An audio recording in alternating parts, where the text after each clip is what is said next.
Menteri Komunikasi dan Digital Komdigi Mutia Hafid menyatakan pemerintah memperkuat kolaborasi antara kementerian dan lembaga dalam pemberantasan judi online di Indonesia.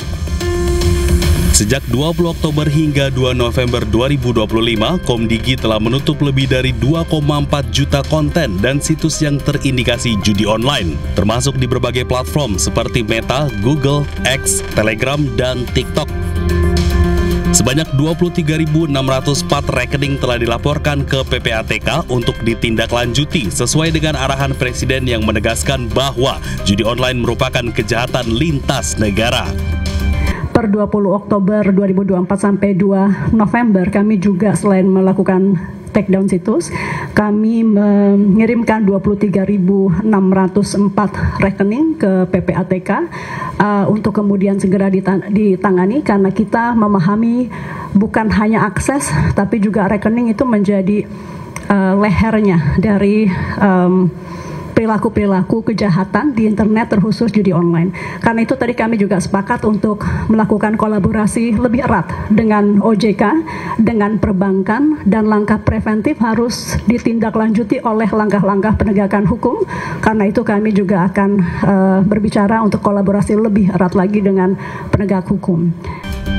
Kepala PPATK menjelaskan hingga kuartal ketiga tahun 2025 nilai transaksi judi online tercatat sebesar 155 triliun rupiah. Turun tajam dibandingkan pada tahun 2024 sebesar 359 triliun rupiah atau penurunan itu setara 57%, disertai turunnya nilai deposit pemain judi hingga hampir 45% dibandingkan tahun lalu. Tegaskan terjadi penurunan sangat signifikan terkait dengan jumlah transaksi judi online. Jika 12 bulan sepanjang tahun 2024, transaksi judi online itu sudah sampai mencapai 359 triliun, per hari ini di tahun 2025 kita berhasil menekan sampai 155 triliun. Sampai kuartal ketiga di tahun 2025. Artinya hingga saat ini kami semua dengan kolaborasi yang sangat kuat, tentunya di bawah arahan Bapak Presiden, telah terjadi penurunan sampai 57% transaksi terkait dengan judi online. Baik Komdigi maupun PPATK memastikan langkah pemberantasan judi online terus diperkuat sebagai bentuk perlindungan terhadap masyarakat dari dampak sosial dan ekonomi, serta kejahatan digital. Dari Jakarta, Stephen Patinama, Aulia Syah Ramadan, iNews melaporkan.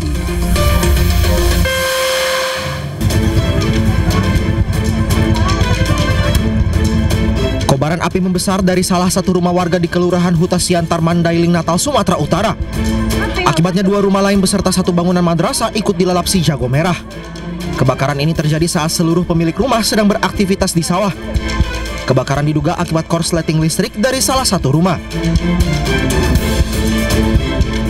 Ledakan tabung oksigen di sebuah gudang isi ulang desa Gampak, Kabupaten Aceh Barat mengakibatkan 2 orang meninggal dunia di lokasi kejadian dan 1 orang lainnya kritis. Ledakan juga mengakibatkan belasan rumah warga yang berada di sekitar lokasi mengalami kerusakan. Diduga ledakan terjadi akibat adanya tabung yang bocor. 1 unit mesin kompresor meledak di sebuah bengkel di Blitar, Jawa Timur. 1 orang meninggal akibat ledakan. Selain itu, ledakan juga menghancurkan atap serta tembok bengkel. Saksi mengungkapkan kompresor tiba-tiba meledak saat pemilik bengkel sedang mengisi angin. KPK resmi menetapkan Gubernur Riau Abdul Wahid sebagai tersangka korupsi pemerasan. Pemerasan dilakukan dengan modus minta jatah uang atau jatah preman terhadap sejumlah pejabat di Riau. Gubernur Riau Abdul Wahid resmi ditetapkan sebagai tersangka oleh KPK dalam kasus korupsi pemerasan modus jatah preman dari anggaran proyek infrastruktur tahun 2025. Modus jatah preman ini diberikan terhadap para bawahannya dengan setoran sebesar 7 miliar rupiah per wilayah. Jika tidak memberi setoran, Abdul Wahid mengancam akan memecat bawahannya. Uang setoran untuk Abdul Wahid dikumpulkan melalui tim tenaga ahli dan diduga digunakan untuk keperluan pribadi, termasuk perjalanan ke luar negeri. seperti Malaysia, Inggris, hingga Brazil.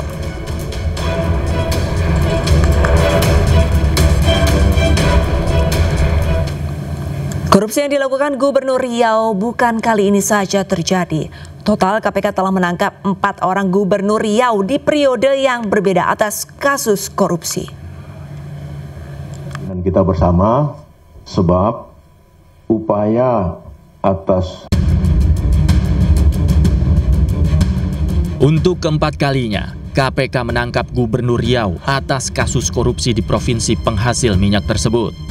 Bukan tanpa alasan, KPK menilai kondisi ini menunjukkan korupsi di Provinsi Riau masih terjadi dengan beragam modus.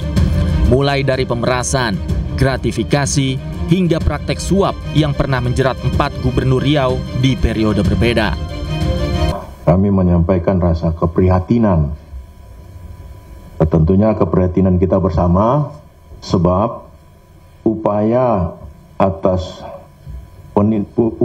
penindakan atas dugaan tindak pidana korupsi ini yang terjadi di Riau adalah kali keempat yang terjadi di Provinsi Riau itu. Sebelumnya pada tahun 2007 terkait dengan pengadaan mobil pemadam kebakaran. Kemudian tahun 2012 terkait dengan pengadaan fasilitas untuk penyelenggaraan Pekan Olahraga Nasional atau PON. Tahun 2014 terkait suap alih fungsi hutan.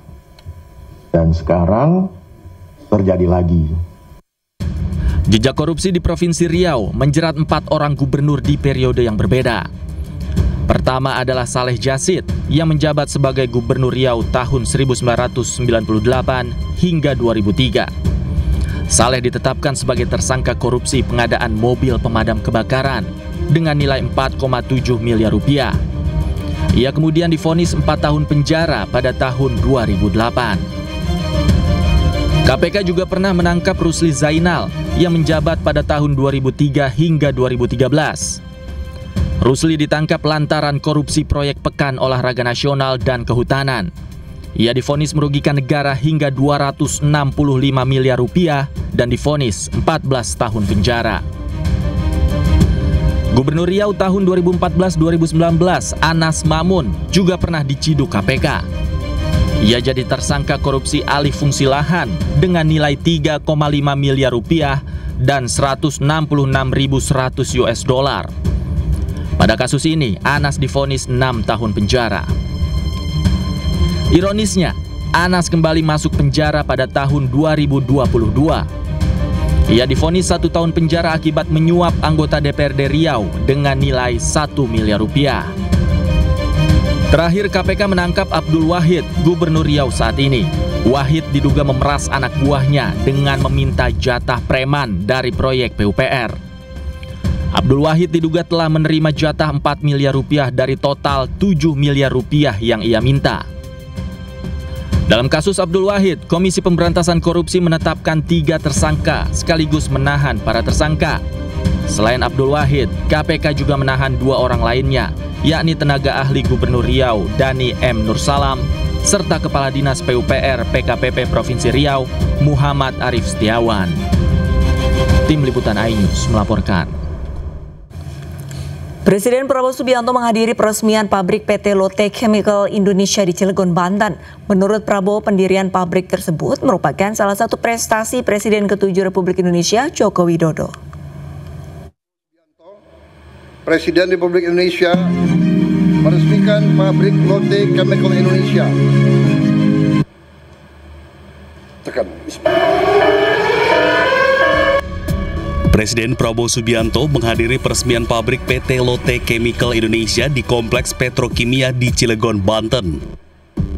Peresmian dihadiri sejumlah pejabat negara hingga kepala daerah setempat. Prabowo juga mengaku mengundang Presiden ke-7 Joko Widodo karena berdirinya pabrik ini juga ada andil dari Jokowi. Menurutnya, pendirian pabrik ini juga hasil kesepakatan atau lobi Jokowi dengan pimpinan Korea Selatan. Seharusnya atau saya kemarin juga mengundang atau saya minta diundang Presiden Joko Widodo, Presiden ke-7, karena bagaimanapun ini salah satu prestasi beliau. Ini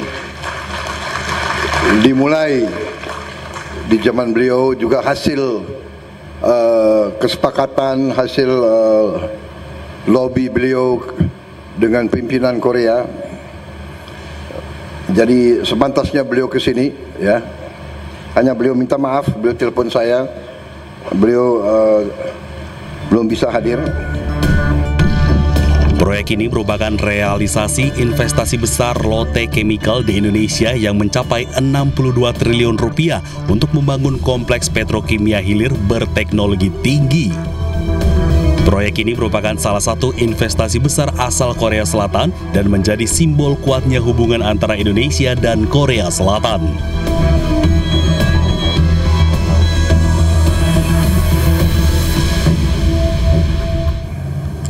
Presiden Prabowo Subianto membantah soal dirinya dikendalikan oleh Presiden ke-7 Republik Indonesia Joko Widodo. Dalam hal itu, Presiden Prabowo menilai saat ini ada budaya yang seolah-olah mencari kesalahan Jokowi sebagai pemimpin terdahulu. Prabowo justru menegaskan bahwa Jokowi telah berkontribusi pada Indonesia. Kenapa saya tadi ingatkan, saya minta Pak Jokowi diundang, ya. Karena saya lihat kok ada mulai budaya yang tidak baik, ya. Pemimpin dikuyu-kuyu, dicari-cari. Pada saat berkuasa disanjung-sanjung. Ini budaya apa? Ini harus kita rubah, ya kan? Ini harus kita rubah. Saya bukan Prabowo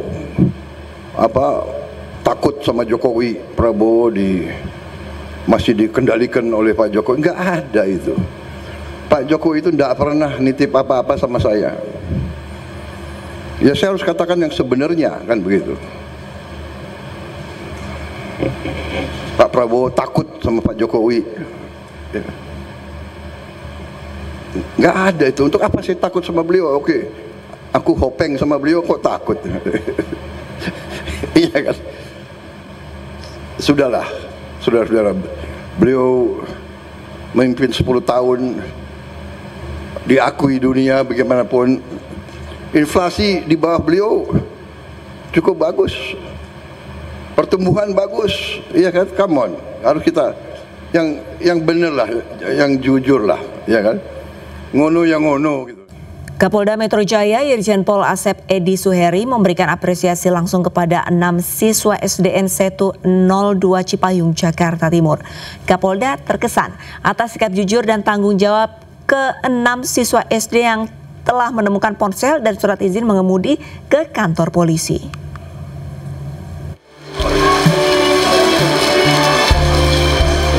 Kedatangan Kapolda Metro Irjen Pol Asep Edi Suheri ke Sekolah Dasar Negeri 102 Cipayung, Jakarta Timur disambut bahagia para siswa, kepala sekolah, dan guru di halaman sekolah. Pada kesempatan ini Kapolda Metro memberikan hadiah sebagai bentuk penghargaan atas kejujuran dan tanggung jawab anak-anak yang mengembalikan ponsel milik pemotor yang tertinggal di Cipayung, Jakarta Timur dan telah menyerahkan kembali kepada pemiliknya. Kami dan teman-teman ingin mengucapkan terima kasih kepada Bapak Kapolres dan Bapak Kapolda yang telah memberikan kami tas dan peralatan sekolah lainnya. Saya dan teman-teman ingin mengucapkan banyak-banyak terima kasih kepada Bapak. Terima kasih, Pak. Selain itu, ke-6 siswa juga mendapat apresiasi berupa PIN Penjaga Jakarta. Menurut Kapolda, PIN ini tidak diberikan sembarangan. Saya mengucapkan terima kasih pada tim segenap Jaga Jakarta yang telah memberikan apresiasi yang terbesar melalui Kapolres, Kapolsek, serta Kapolda DKI Jakarta. Kiranya dengan adanya apresiasi ini akan memberikan anak-anak Indonesia yang lain berbudi pekerti yang luhur dengan menjunjung tinggi kejujuran dan nilai-nilai peradaban yang sempurna. Kegiatan pun diakhiri dengan suasana penuh kehangatan saat Kapolda berbincang ringan dengan para siswa. Ia berpesan agar anak-anak SDN 102 terus menjadi pelopor kejujuran dan keberanian di lingkungan sekolah. Dari Jakarta, tim liputan iNews melaporkan.